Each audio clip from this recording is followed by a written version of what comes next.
یہ قرآن ایک بابرکت کتاب ہے جسے ہم نے آپ صلی اللہ علیہ وسلم پر نازل کیا تاکہ لوگ اس پہ غور اور فکر کریں اور تاکہ اہل فہم اس سے نصیحت حاصل کریں۔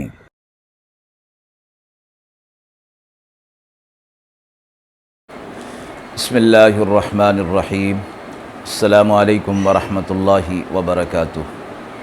ناظرین کرام، درس قرآن مجید کے آج کے اس پروگرام میں ہم سورہ یاسین کی آیت نمبر 1 تا آیت نمبر 12 کا ترجمہ اور تفسیر پیش کر رہے ہیں اور آخر میں پوچھے گئے سوال کا جواب ہوگا۔ اعوذ باللہ من الشیطان الرجیم، بسم اللہ الرحمن الرحیم۔ یاسین والقرآن الحکیم انک لمن المرسلین علی صراط مستقیم تنزیل العزیز الرحیم لتنذر قوما ما انذر آباؤهم فهم غافلون لقد حق القول على أكثرهم فهم لا يؤمنون إنا جعلنا في أعناقهم أغلالا فهي إلى الأذقان فهم مقمحون وجعلنا من بين أيديهم سدا ومن خلفهم سدا فأغشيناهم فهم لا يبصرون وسواء عليهم أأنذرتهم أم لم تنذرهم لا يؤمنون إنما تنذر من اتبع الذكر وخشي الرحمن بالغيب فبشره بمغفرة وأجر كريم إنا نحن نحيي الموتى ونكتب ما قدموا وآثارهم وكل شيء أحصيناه في إمام مبين۔ آیات مبارکہ کا ترجمہ ملاحظہ فرمائیں۔ یاسین، قسم ہے اس حکمت والے قرآن کی، بے شک آپ بھیجے ہوں میں سے ہیں اور سیدھی راہ پر ہیں۔ نازل کیا ہے اسے زبردست رحم کرنے والے نے، تاکہ آپ اس کے ذریعے سے ایک قوم کو ڈر سنائیں کہ ان کے باپ دادا والوں کو ان کی خبر نہیں۔ ثابت ہو چکی ہے بات ان میں بہتوں پر اور وہ ایمان نہیں لائیں گے۔ ہم نے ڈالے ہیں ان کی گردنوں میں طوق، سو وہ ٹھوڑیوں تک اس پر ہیں اور ان کے سر اٹھ رہے ہیں، اور بنائی ہم نے ان کے آگے دیوار اور پیچھے بھی، اور پھر اوپر سے ڈھانک دیا سو ان کو کچھ سوجھتا نہیں۔ اور برابر ہے کہ آپ انہیں ڈرائیں یا نہ ڈرائیں، یہ ایمان نہیں لانے والے، تو آپ تو ڈر اسے سنائیں گے جو کسی نصیحت پر چلے اور اس کی اتباع کرے اور رحمان سے ڈرے بغیر دیکھے ہوئے، تو ایسوں کو خوشخبری سنا دیجئے مغفرت کی اور عزت کی کے ثواب کی۔ ہم ہیں جو زندہ کرتے ہیں مردوں کو اور لکھتے ہیں جو آگے بھیج چکے اور جو نشان ان کے پیچھے رہے، اور ہر چیز ہم نے گن لی ہے ایک واضح کتاب میں۔ سورہ یاسین کی ابتدائی آیات ہیں اور سورہ یاسین مکی ہے اور اس میں 83 آیات اور 5 رکوع ہیں۔ سورت کی ابتدا حروف مقطعات کے ساتھ ہو رہی ہے، یعنی وہ الفاظ کہ جن کا معنی اور مفہوم اللہ کے علاوہ کسی کو معلوم نہیں اور بندوں میں کسی کو اس کا علم نہیں دیا گیا۔ امام مالک رحمۃ اللہ علیہ نے فرمایا کہ یاسین اللہ کے ناموں میں سے ایک نام ہے، اور حضرت ابن عباس رضی اللہ تعالی عنہ سے بھی یہی روایت ہے کہ یہ اسماء الہیہ میں سے ہے ایک اور روایت میں ہے کہ یہ حبشی زبان کا لفظ ہے جس کے معنی ہیں اے انسان،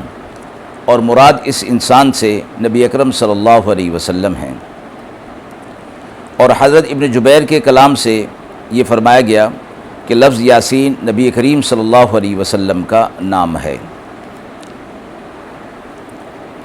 حضرت معقل بن یسار رضی اللہ تعالیٰ عنہ سے روایت ہے کہ رسول اللہ صلی اللہ علیہ وسلم نے فرمایا کہ سورہ یاسین قرآن کا دل ہے، اور یہ فرمایا گیا کہ جو اس کو خالص اللہ کے لیے اور آخرت کے لیے پڑھتا ہے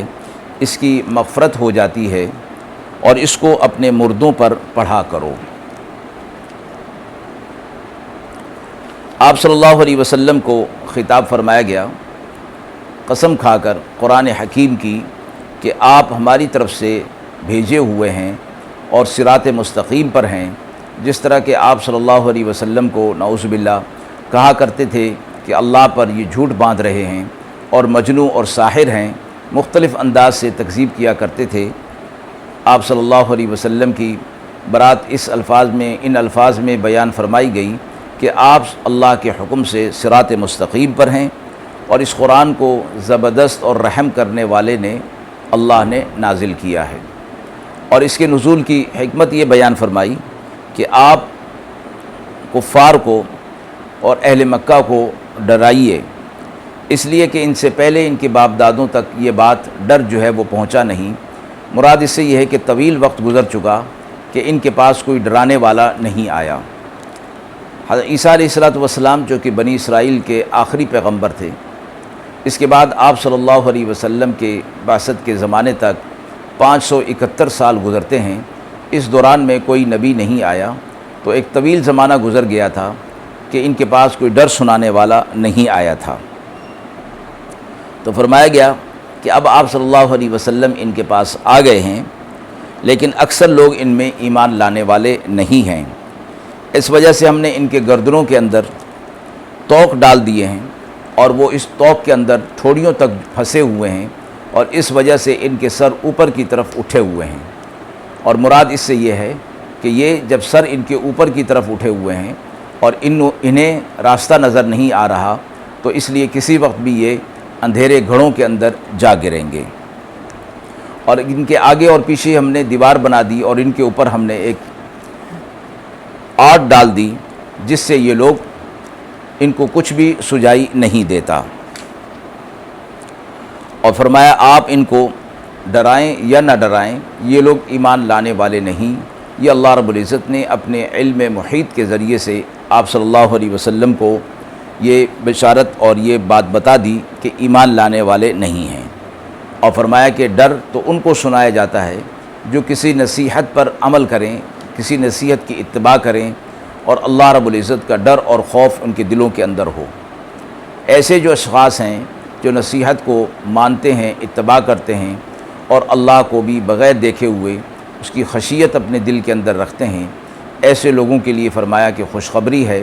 کہ اللہ تبارک و تعالیٰ ان کے گناہوں کو معاف فرما دیں گے، اور آخرت میں اجر عظیم انہیں عطا فرمائیں گے۔ آخرت کے حوالے سے جو یہ لوگ شک اور شبہ میں تھے، فرمایا کہ ہم ہی زندہ کرتے ہیں، اور جو کچھ دنیا کے اندر لوگ اعمال کر رہے ہیں اور وہ آگے بھیج رہے ہیں، ان کو بھی ہم نے ایک واضح کتاب کے اندر درج کر دیا ہے۔ اور ہم نے چونکہ ان کے اعمال کو درج کر دیا، اس لیے آخرت میں بطور ثبوت کے ان کے سامنے لایا جائے گا،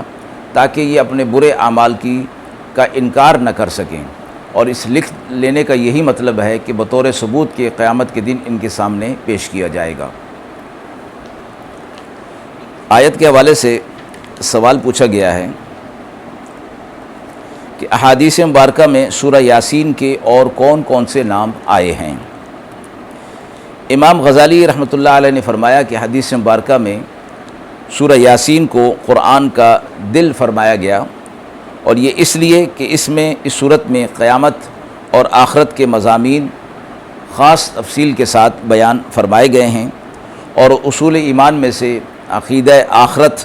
وہ چیز ہے جس پر انسان کے اعمال کا دار و مدار ہے۔